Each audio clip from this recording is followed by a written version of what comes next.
કે મને ભગવાન શ્રી રામ યાદ આવે છે કે જેણે પિતાના વચન માટે માત્ર રાજ સિંહાસન અને રાજ્યને તો ન છોડ્યું, પરંતુ 14 વર્ષ વનમાં વિતાવ્યા.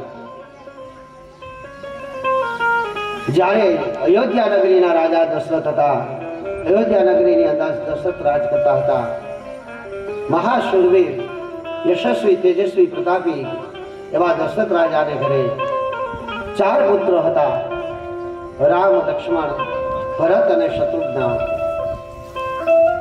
અહીં એક દિવસ પોતાના શયન કક્ષની અંદર આત્મદર્શન જ્યારે દશરથ રાજા કરે છે, પોતાના આત્મવંદનની અંદર પોતાનું મુખ જોવે છે, અરીસામાં નહીં પરંતુ આત્મદર્શન કરે છે, અને એક સફેદ વાળ પોતાના માથા પર દેખી જાય છે.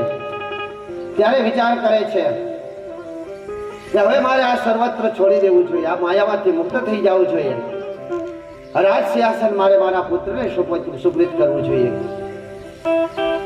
આવો વિચાર કરી અને તે રામને રાજા તરીકે ઘોષિત કરે છે અને કહે છે કે આવતી કાલે રામનો રાજ્યાભિષેક કરી દેવામાં આવશે. વાયુ વેગે આ વાત ફેલાઈ જાય છે અયોધ્યા નગરીની અંદર. અયોધ્યાના લોકો ખૂબ જ આનંદ અનુભવે છે કે દશરથ કરતા પણ આપણે શૂરવીર, શ્રેષ્ઠ જ્ઞાની રાજા પ્રાપ્ત થવાના છે. આથી કરીને અયોધ્યા નગરી આખી દીપાવવામાં આવે છે, દીપ પ્રાગટ્ય કરવામાં આવે છે, ચારેય કોર રામની જય જયકાર કરવામાં આવે છે, રામનો જયકારો થતો હોય છે. આ સમયે કૈકેયીને મંથરા આવીને કહે છે કે તે સાંભળ્યું કાંઈ? તો કે શું? તો કે આવતીકાલે રામનો રાજ્યાભિષેક થશે ને રામ રાજા તરીકે સ્થાપિત કરી દેવામાં આવશે. કૈકેયી તરત જ પોતાના ગળામાંથી સોનાનો નવલખો હાર મંત્રાના હાથમાં આપી દે છે. અરે શું આ કઈ ખુશીની વાત છે કે તું ભેટ મને આપે છે? તો મારો રામ રાજા બની રહ્યો છે, અને રામ રાજા બની રહ્યો હોય તો મને એક માને આનંદ ન થાય તો કોને આનંદ ન થાય? ઊંચા પદ ઉપર પુત્ર જાતો હોય ત્યારે માથી વધારે કોઈને આનંદ થતો નથી, તો મને જ સર્વશ્રેષ્ઠ આનંદ થવો જોઈએ ને. ત્યારે મંત્રા ફરીથી કહે છે કે શું આનંદ થવો જોઈએ? તારાથી બધું છુપાયું તને ખબર છે? આ વાત તો 14 દિવસથી હાલે છે. આજે તને 14મા દિવસે ખબર પડી, અને આ તો મને ખબર પડી કે રામને રાજ આપવાનો છે. બાકી હજી તને તો કાલે રાજ્યાભિષેક થઈ જાય ત્યારે ખબર પડે. અહીં કાન ભંભેડી કરે છે મંત્રા, અને પરંતુ 14 શબ્દ જ્યારે કૈકેયીના કાનમાં આવે છે ત્યારે મગજમાં આવે છે, ઓહો આ તો હવે એક સમય આવી ગયો. કેવો સમય? તો કે દશરથ પાસેથી 2 વરદાન લેવાનો સમય આવી ગયો. 2 વરદાન લેવાના છે. અને વળી રામે જ્યારે નાનપણની અંદર રામ રમતા રમતા મોટા એવા પાણીના ખાડામાં વયા જાય છે, ત્યારે કૈકેયી વારે ઘડી એને બહાર કાઢે છે. હે રાઘવ, બહાર નીકળો, હે રાઘવ.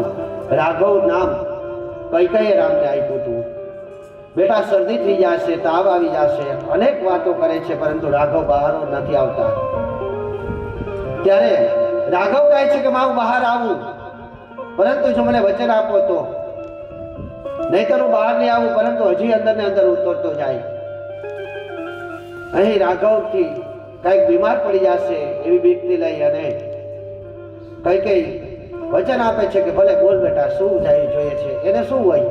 કઈક માગશે કે રમકડું માગશે કે આ જોઈએ, ઓળું જોઈએ. તો કે હું માગું એ આપશો ને? તો કે હા. વચન? તો કે હા વચન. કોના વચન? તો કે સતરામ વચન. હે રામ, તારા જેવા 700 રામના વચન કસમ ખાઉં છું કે તું માગી આપું. એને તો એવું હતું કે ગમે આખું રાજ્યની અંદર હું શું ન લઈ શકું. એમાંય કૈકેયી તો મહારાણી હતા, દશરથ રાજાના 3 પત્ની હતા, કૈકેયી, સુમિત્રા અને કૌશલ્યા. તો કૈકેયી તો સૌથી માનીતી રાણી હતા. તો કૈકેયી જે કઈ એ જ દશરથ રાજા કરવા તત્પર હતા. તો રામ જે માગે એ આપી ન શકું એવું તો બને જ નહીં. આવું લઈને ભૂલથી રામના સામ ખાઈ લે છે. અને યાદ આવે છે ત્યારે રામ કહે છે કે જ્યારે મારા રાજ્યાભિષેક કરવાની વાત આવે, મને જ્યારે રાજગાદી પર બેસાડવાની વાત આવે, ત્યારે તમારે દશરથ પાસેથી જે વચન તમારા બે લેવાના છે, વચન માંગવાના છે. મારા માટે 14 વર્ષનો વનવાસ અને ભરત માટે તમારે ગાદી માંગવાની છે. રાજ સિંહાસન ઉપર તમારો પુત્ર ભરત બેસે એવું માંગવાનું છે. અહીં કઈ કઈ ના પાડે છે, પુત્ર એવું થોડું હું માગી શકું. ત્યારે તમે એમ કહે છે કે મારા જેવા 100 પુત્રના તમે શ્રામ દીધા છે. અહીં કઈ કઈ થોડોક વિલાપ તો કરે છે, પરંતુ એમ કે બાળક છે, ચલો વયું જશે. પરંતુ આ સમયે તરત જ એને યાદ આવે છે કે રામને મેં નાનપણમાં વચન આપ્યું હતું, એ વચન નિભાવવાનો અત્યારે વારો આવી ગયો છે. અને બીજી વાત પણ યાદ આવે છે, શ્રવણનો શ્રાપ. શ્રવણે દશરથને શ્રાપ આપ્યો હતો કે તારે 4 દીકરા હોવા છતાં પિતૃવિયોગમાં તારું મૃત્યુ થશે. હવે પિતૃવિયોગ એટલે શું, પુત્રવિયોગ એટલે શું? કે કાં તો પુત્રનું મૃત્યુ થઈ જાય અને કાં પુત્ર હાજર ન હોય ત્યારે મૃત્યુ થવું. એટલે પુત્રવિયોગમાં તારું મૃત્યુ થશે. અહીં કઈ કઈ વિચારે છે કે અત્યારે સમય છે. ભરત અને શત્રુઘ્ન મામાના ઘરે ગયા છે. જો રામ માટે વનવાસ માગી લાવું તો લક્ષ્મણ એની સાથે જ જશે, કારણ કે રામ વગર લક્ષ્મણ ક્યારે રહી શકતા નથી. આથી સુમિત્રાનંદન એની સાથે જશે. રામ અને લક્ષ્મણ અહીંયાથી નીકળી જશે અને ભરત અને શત્રુઘ્ન નથી. આ 4 નહીં હોય, 4 પુત્ર નહીં હોય. અને દશરથ એના પુત્ર વિયોગની અંદર વિલાપ કરશે ને વિલાપમાં ને વિલાપમાં એના પ્રાણ પંખીરા ઉડી જશે. અને જો હવે એવું નહીં કર્યું તો મારી પુત્ર વધુઓ વિધવા થઈ જશે. મેં જ સર્વત્ર ભોગવિલાસ ભોગવી લીધો છે.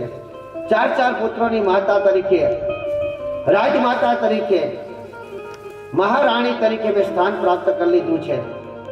હવે મારે રાજવિલાસ ભોગવવાની કોઈ જરૂર નથી. પરંતુ જો હું આવું નહીં કરું અને તો મારા દશરથનું મૃત્યુ સમય આવી ગયો છે, તો મારા એકાદ પુત્રનું મૃત્યુ થાય તો મારી કોઈ પુત્રવધુ વિધવા બનશે. મારી પુત્રવધુ વિધવા બને એના કરતા આ સમય યોગ્ય છે કે હું ખુદ વિધવા બની જાઉં. અહીં કઈ કઈની જે લોકોએ રામાયણ સાંભળી છે એ લોકોના મનની અંદર કઈ કઈની છબી થોડી ખરાબ છે. ઘણા લોકો આપણે કથા અમૃતની અંદર જ્યારે અંદર પ્રવેશી જઈએ ત્યારે ઘણું બધું આપણે આગળનું ચૂકી જઈએ છીએ.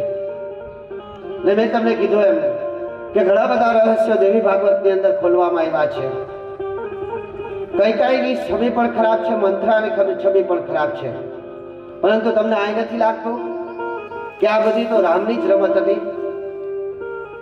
અહીં ઉમા પ્રાગટ્ય જ્યારે રામ કરશે ત્યારે પણ એની સ્તુતિની અંદર આવશે કે કઈ રીતે રામ આ બધું દેવી પાસે માંગે છે. એટલે કઈ કઈને છબી તમારા મગજની અંદર જે ખરાબ છે, કઈ કઈ પોતાના દીકરા માટે સ્વાર્થી માનવામાં આવે છે કે પોતાના દીકરા ભરતને રાજગાદી આપવા માટે થઈ અને ઓરમાયું વર્તન કરે છે.